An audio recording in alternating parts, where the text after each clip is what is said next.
Do you think anyone's ever pulled an engine without making absolute? Oh, Jesus. That. Do you know what that harness does? No idea. You know what? If you know any crackhead friends who know where to get away with some cash, Dude, this is money right here. All right, welcome back to Hoonigan Project Garage. Now, if you've been paying attention to the channel, you've noticed that the boys are back. We're building very radical cars to suit different purposes. Half the boys are building Gymkhana grid cars. 1995 BMW M3. Toyota Corolla, better known as the A86. Evo 9 RS. This is one of 358 in the US. The other half of us are swapping ridiculous things into even more ridiculous vehicles. The Grandpa LS R34 is complete. So you're gonna notice something here, and that is that the garage has changed drastically since some of these shots. I actually started on this project back on the very first day of January. There were some unfortunate things that happened. These episodes got a little sidelined. So here's the deal. I wanted to build something that I could take on to this first that and absolutely terrorize with and run with some of the big dogs up there. And I think we're gonna be able to accomplish that. So without further ado, this is the thing I've been keeping a secret for 5 months. Maybe we should go back in time.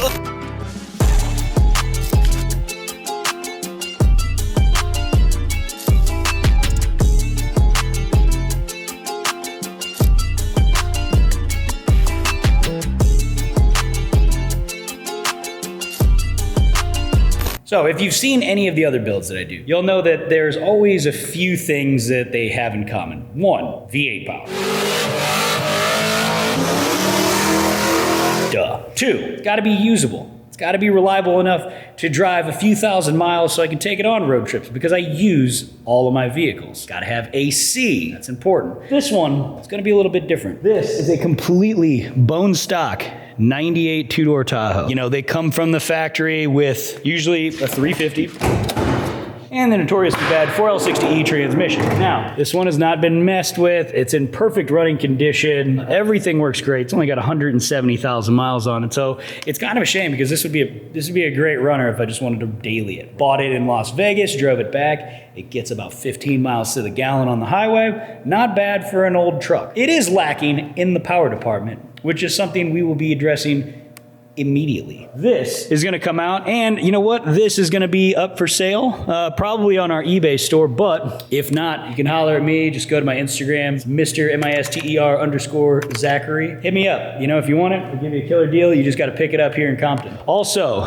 the 4L60 is coming out. Going to be replacing that with the tried and true 4L80, and that's gonna be built by Gearstar. I love using them because you can beat the crap out of those things and they don't seem to break. They built the transmission that was in my C10. They built the transmission in my K5.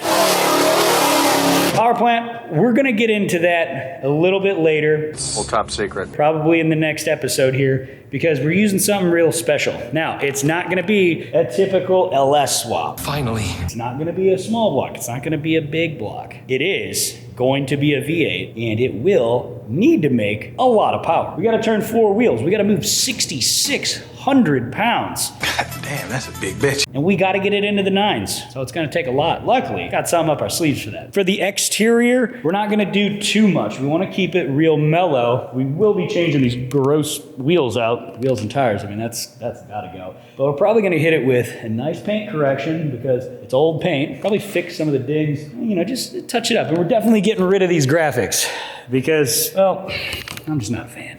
Ugly as shit. These are great seats, really nice. I might keep them, but if it becomes one of these things where it's too sketchy to drive and you're slopping all over the place, I may have to replace the seats. Cross that bridge when we get to it.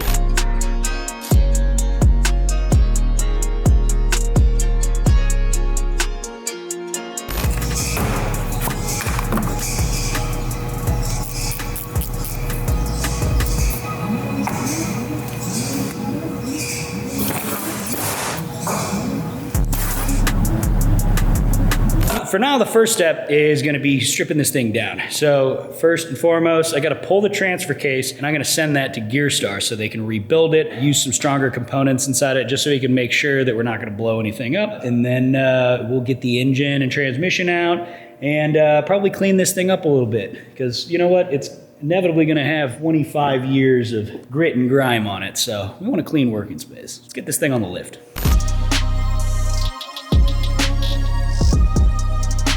All right, got the Tahoe up in the air now so we can kind of get underneath it and see what's going on here. So, you can see it's not too bad of a truck. I mean, very low rust, you know, not too many leaks really. Things pretty good. Right now you can see, got this crap old 4L60 in there, made it up to this boy here.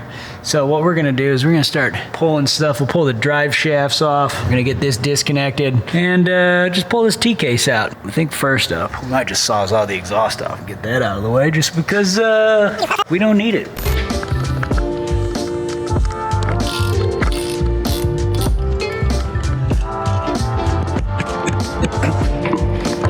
Hey, and oh shit. Forgot about that.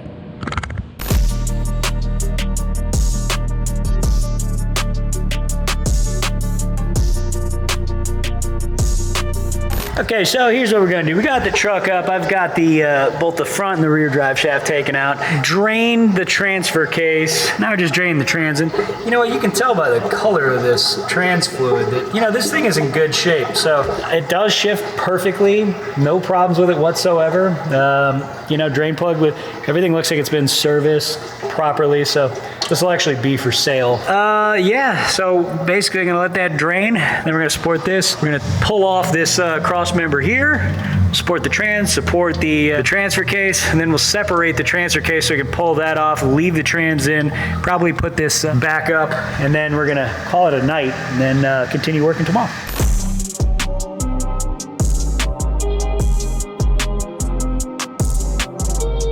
Got the transfer case out. Bam. These things not very light, so if you have an extra set of hands, I'd highly recommend it. So here's what we're gonna do. We're gonna clean this up, we're gonna pallet it and pack it up, send it off to our buddies at Gear Star, and they're gonna rebuild it, actually go through it, make sure everything's nice and neat, probably put a new chain on it, put new gearing if it needs it, and probably new like seals, solenoids, all that good stuff, and then they'll mate it to the transmission, send everything back. Now, I'm gonna continue on with getting shit off of this truck.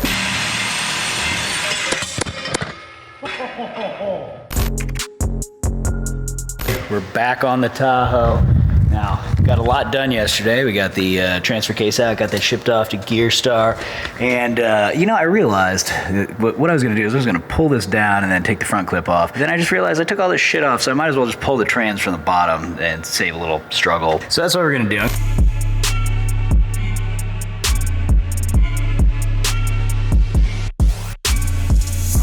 All right, so transmission is out, but that's what we got here. Good condition, 4L60 4x4 trans, great shape. Anyway, now with that all out, got all this harness hanging here. Next step is to lower this bad boy down, get the motor out, and then clean up everything else, and then probably roll this thing outside and give it a nice bath because just all that crud caked up is just no fun.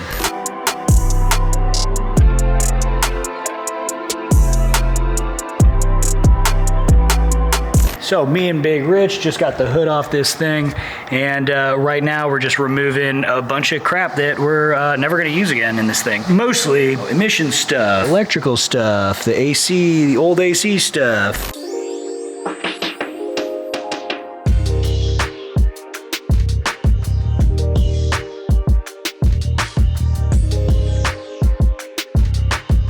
Yeah, I think this is a good point to mention that you always want to drain all of your fluids before you work on your stuff, especially if you're pulling a motor and trans and all that shit. I drained the oil and trans fluids, didn't drain the damn coolant. And this is the second time I will be cleaning this up. Anyway, I'm gonna clean this up and then I'm gonna call it a night, continue this tomorrow.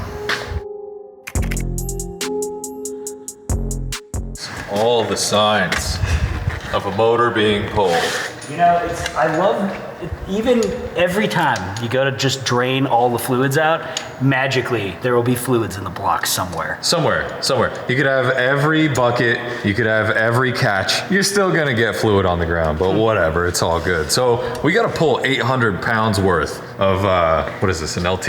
No, this is an old Vortec. It's basically an evolution of their small block. Real tech shit for back in the 90s there. But it did come with the, you know, first generation plastic intake manifold though. Whoa, man. Right there. Technology, baby. So we got to pull 800 pounds worth of motor out of this thing. But tonight's the night. It's kind of exciting. You already got the trans pulled, right? So you got everything Come on disconnected. back here.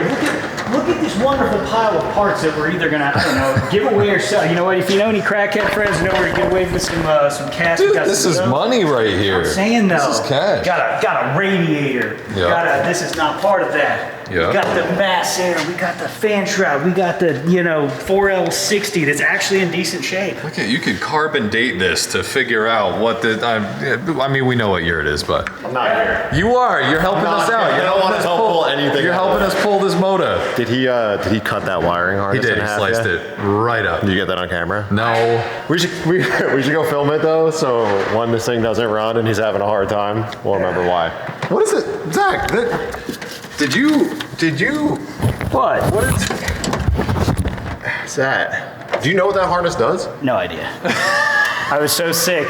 Look at this. Hold on. Look at this harness. This is just for the engine. Why are there so many sensors? It's 1998. It's like so 90s. Fuel injectors, man. This looks like a lightweight harness to me, working on anything like post 2000. Dude, you're taking the cloud sucker throttle body out?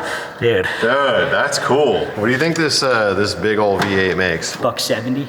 $170, $180. That's what, 220 foot-pounds of torque. Maybe. I mean, my guess. So you ready to pull this fucking heap out? Let's do it.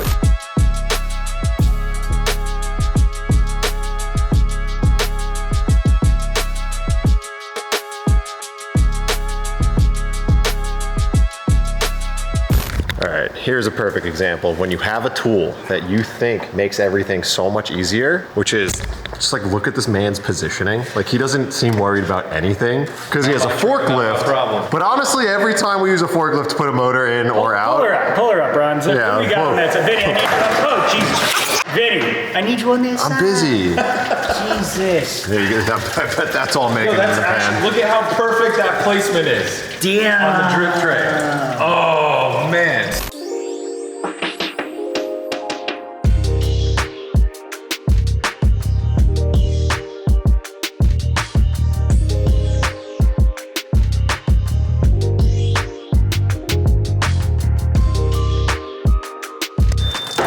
Okay. Good? Yeah, that's fine. Yeah, we got a motor out. Dude, that was all within 45 minutes or less. How about it? Nice work, boys. Do you think anyone's ever pulled an engine without making an absolute? We were just talking, look at this This man. Exxon Valdez. Not even that. I cleaned up. He's drained the coolant like weeks ago, but yet it still keeps coming, folks. This thing just forever. A puddle of oil down there. Take your thumbnail, bro. You gotta take the thumb. Oh, yeah. Well, engine is out. It's a good feeling. Now what we can do is I can pull out the rest of this crap. I'm gonna take and clean all this up actually before I go in and start pulling anything else out because it's just roady. So yeah, I'll get some degreaser, hose this bad boy down, power washer out. Probably gonna replace all the steering and all that stuff anyway, so whatever. But yeah. Feels good. Engine out. Now we can get on to other things that are important, like putting more engine in. You tell him what's going in? Not yet. It's a surprise. Stay tuned for that. We got a package from our friends in Akron, Ohio. The Gear Star boys. Jolly, what the I would say as soon as you see square stop on a car build, you know it's going in a good direction. So this is Gear Star Pro 4L85E Level 4.